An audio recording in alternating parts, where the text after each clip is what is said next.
Hello, my dear students. How are you all? I hope all of you are safe and fit at your home and doing your work regularly. So, beta ji, today we are going to discuss the booklet from the chapter Building with Bricks. So, let us start our today's video. So, beta ji, let us discuss with the worksheet number 1 from the chapter Building with Bricks. A brick has dash edges.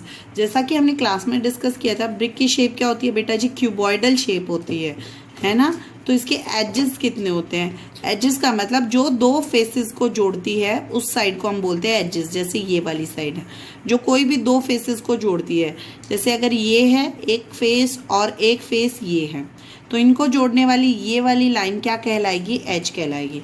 तो brick has 12 edges. How many edges it has? 12 edges. A square has dash sides. आपको पता है square की कितनी sides होती हैं? 4 side. A rectangle has dash faces.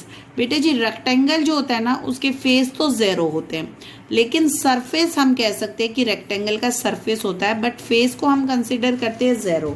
तो अगर आप कहीं पढ़ेंगे फेस 1 दिया हुआ तो that is related to its surface. Okay, now a soap has dash faces. Soap जो होता है वो भी हमारा क्यूबॉइडल शेप के टाइप में होता है।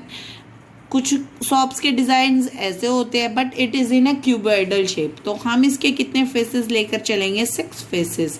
ए cuboidal box has a dash corners. Corners होते हैं वो जगह जहां पर दो एजेस एक दूसरे को काटती हैं, लेकिन क्यूबॉइड तो एक 3D शेप है तो इसमें तो 3 लाइंस कट करती हैं, तो हम वर्टिसेस को कॉर्नर बोल सकते हैं, बट हर कॉर्नर को वर्टिसेस नहीं बोल सकते। सो इट हैज 8 कॉर्नर्स और वर्टिसेस। हम वर्टिसेस को कॉर्नर बोल सकते हैं but we can not say corner as a vertices. ठीक है। The number of faces in a brick is equal to, brick की शेप क्यूबॉइडल होती है तो 6 face. A dice has dash face. Dice कैसा होता है? क्यूब जैसा होता है, तो डाइस के कितने फेस होंगे?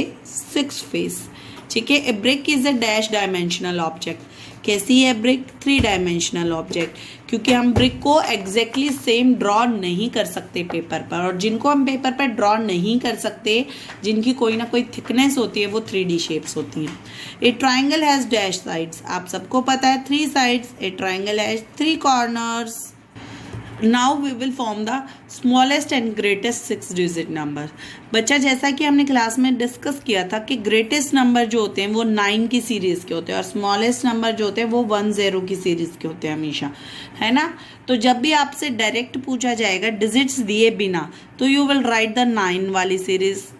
6 पूछा है तो you have to write 6 times 9। क्यों? क्योंकि मैंने आपको बताया था काउंटिंग कहाँ से स्टार्ट होती है। जैसे सपोज कीजिए स्मॉलेस्ट नंबर हम 0 लेके चल रहे हैं, उसके बाद जाते हैं तो 9 के बाद 10 आता है, तो 1 डिजिट नंबर कहाँ खत्म होता है? 9 पे। तो that means this is the biggest number, 1 digit, है ना? ऐसे ही जब 10 से स्टार्ट होते हैं तो हम 2 डिजिट की काउंटिंग हमारी 99 पे स्टॉप हो जाती है। तो स्मॉलेस्ट कहाँ से स्टार्ट हुआ था? 10 से। बिगेस्ट कहाँ है? 99 पर। So always greatest series will start with 9 and the smallest series will start with 10।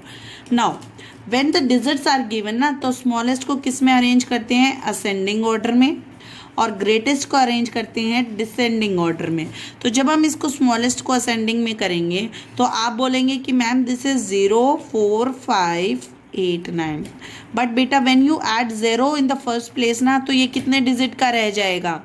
ये सिर्फ और सिर्फ 4 डिजिट का नंबर रह जाएगा, लेकिन हमें तो 4 डिजिट से ज़्यादा चाहिए। तो आप देखो 6 डिजिट का बनाना है, you can repeat the digit. आप डिजिट को रिपीट भी कर सकते हैं। रिपीट किसको करेंगे? स्मॉलेस्ट के लिए। स्मॉलेस्ट बनाना है तो छोटे नंबर को रिपीट करेंगे, that means we have to repeat the 0।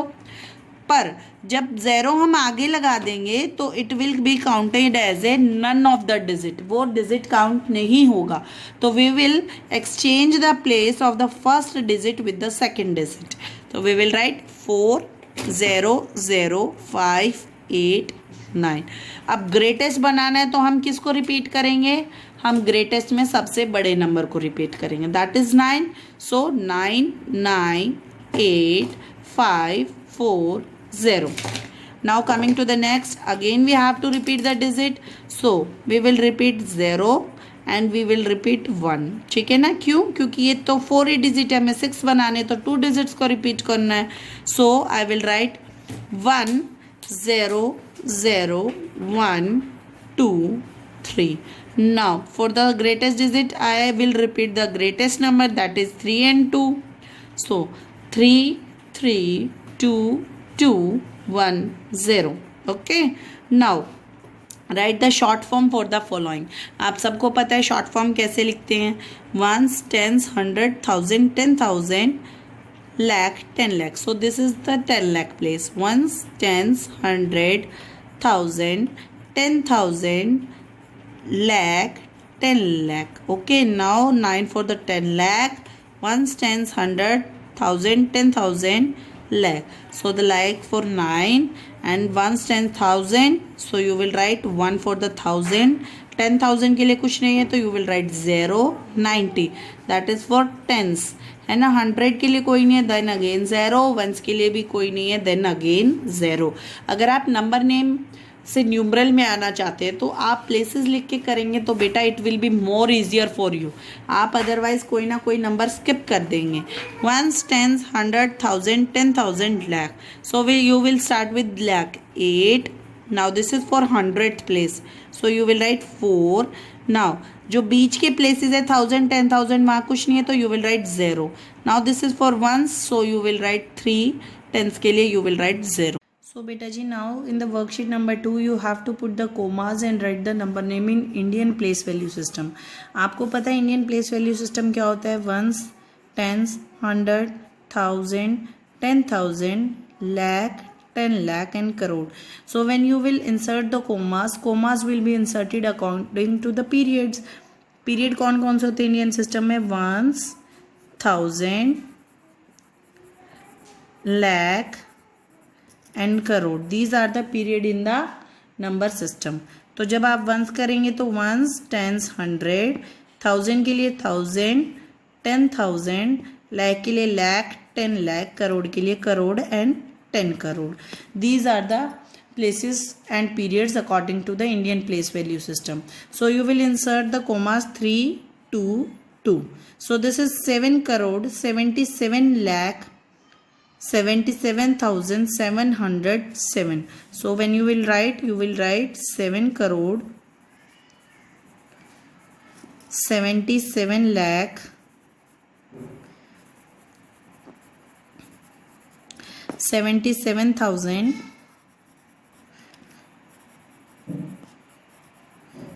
and 777.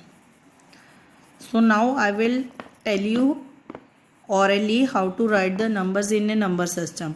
ठीक है, otherwise it will be a lengthy video.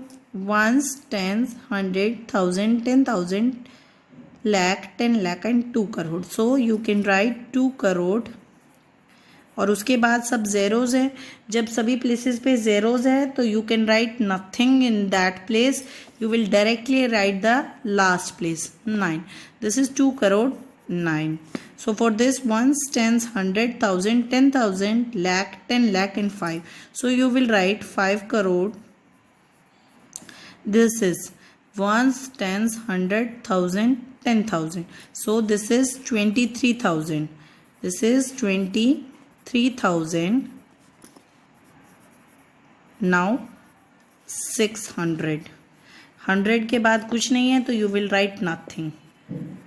Now for this ones, tens, 100, 1000, 10,000, lakh, 10 lakh, crore. 9 crore, 13 lakh, 1,040. So what you will write?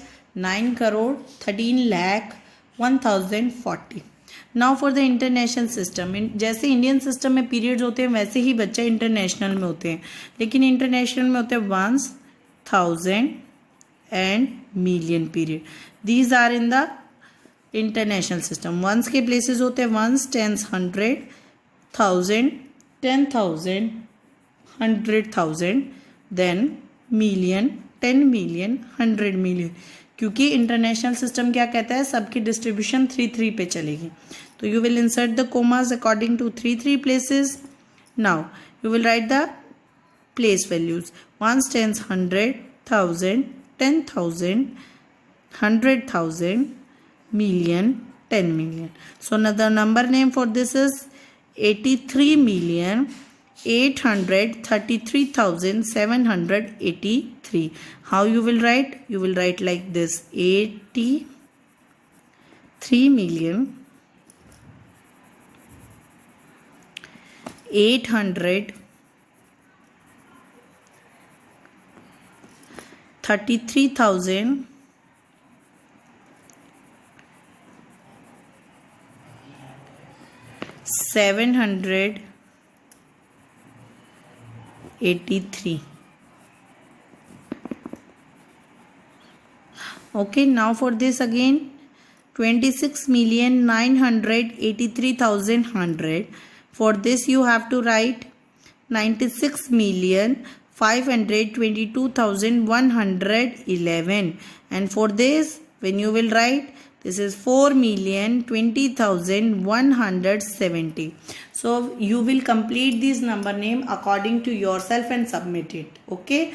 Now coming to the place period and place value. जैसा कि हमने Indian system में अभी discuss किया, कौन कौन से place periods होते हैं, ones, thousand, lakh and crore, ये आपको डिस्कस करके बताया. इन्हीं के अकॉर्डिंग आप अपने यहाँ पर पीरियड, प्लेस और प्लेस वैल्यू लिखेंगे. Ones, tens, 100, 1000, 10,000, lakh, 10 lakh and then crore. So it is in a 10 lakh place. तो प्लेस तो हमें साफ साफ पता लग रहा है इसका क्या है, 10 lakh. और 10 lakh का पीरियड कौन सा होता है, lakh period. So you will write lakh. Now for the place value you will write 60 lakh. So you have to count the number of zeros. 1, 2, 3, 4, 5, 6 zeros you have to write. अगर आपको नहीं पता बेटा जी कि कितनी zeros आनी है, तो you have to count the number of digits after that place and you will mark the zeros. Now ones, tens, 100, 1000, 10,000, lakh, 10 lakh, crore. So this is the period of crore. And now you will write the places again crore. And you will write the place value is 7 crore. In 7 crores, how many zeros will be there? 7 zeros. Okay. Ones, tens, 100, 1000, 10,000, lakh. So the period is lakh and place is again lakh. 3 lakh. Okay. Now for the international system, जैसा कि आपको international में बताया मैंने कौन कौन सा period होते हैं, वंस, थाउजेंड, मिलियन. वंस में होते हैं वंस, टेंस, 100, थाउजेंड में 1000, 10,000, 100,000 और मिलियन में million, 10 million, 100 million. So you will write according to that. Ones, tens, 100, 1000, 10,000. Place is 10,000 and period is 1000. ठीक है. And place value will be 80,000. Place value is always according to the place, not according to the period. Okay. Ones, tens, 100,000, 10,000, 100,000, million. So this is the period of million. Okay. Place is again million and place value will be 8 million. The number of zeros will be 6. Okay. Now coming to the next, ones, tens, 100,000, 10,000, 100,000. Period is 1000. Period तो 1000 है लेकिन place क्या है, 100,000 and place value will be 50, 100,000 और 50, 100,000 में how many zeros will be there? 5 zeros will be there. Okay. This is the worksheet number 2. Now we will discuss the worksheet number 3 as we have already discussed how to find the values. अगर आपको 1 से extra ज़्यादा पे जाना है तो you have to multiply, क्योंकि जैसे आपकी क्वांटिटी बढ़ेगी अमाउंट बढ़ेगी. लेकिन अगर आपको 1 एक्स्ट्रा से ज़्यादा से 1 पे आना है तो that means you have to divide. आपको क्या करना पड़ेगा, डिवाइड, क्योंकि जैसे जैसे क्वांटिटी घटेगी आपकी वैल्यू भी घटेगी.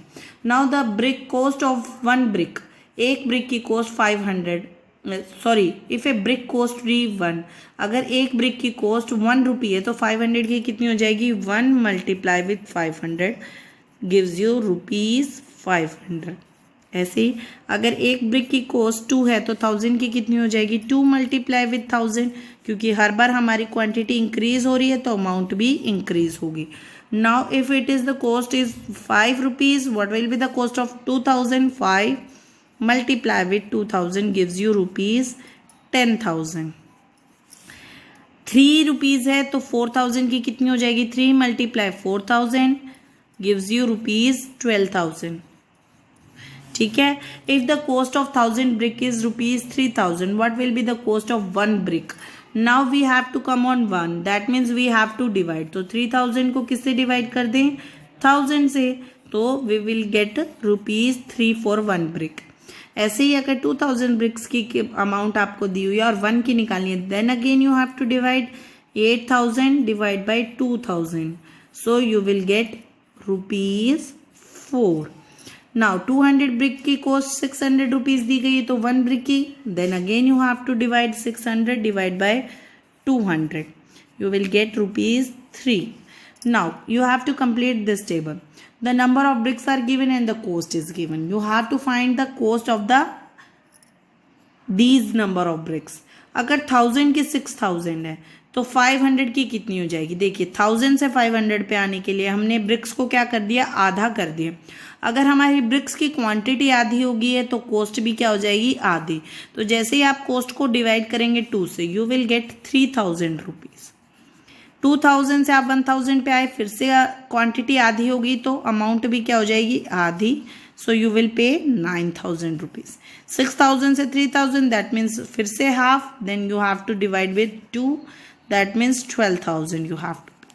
So this is about the cost of the bricks. In the last worksheet you have to make an arc using bricks. आपने आर्क वाला पैटर्न देखा था, ऐसे आर्क बनी हुई है जो हमारे स्कूल में भी है. You have to prepare that. Now you have to prepare 2 wall pattern. कोई भी wall pattern बनाइए and make any 2 floor pattern using the color paper and stick it below. आप कलर पेपर को यूज करके कोई भी 2 पैटर्न बना सकते हैं. अगर आपके पास कलर पेपर नहीं है बच्चा तो you will draw the pattern and color them. Okay, this is all about the chapter building with bricks.